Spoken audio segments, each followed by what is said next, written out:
वसमिरा business school Worli येथून हे बरेचसे विद्यार्थी आलेले आहेत वेगवेगळ्या ऍक्टिव्हिटी आपल्या घेण्यासाठी.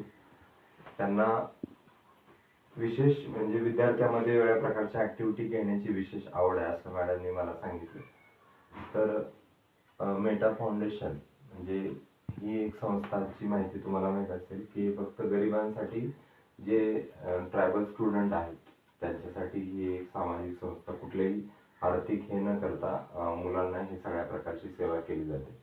सगळी इथं व्हॉलेंटियर्स स्वइच्छेने येतात असं आहे. तर या सेंटरमध्ये तुमचं सहर्ष स्वागत आणि सगळ्यांनी टाळ्या वाजवून यांचं स्वागत करा.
चलो मैं खाप बोल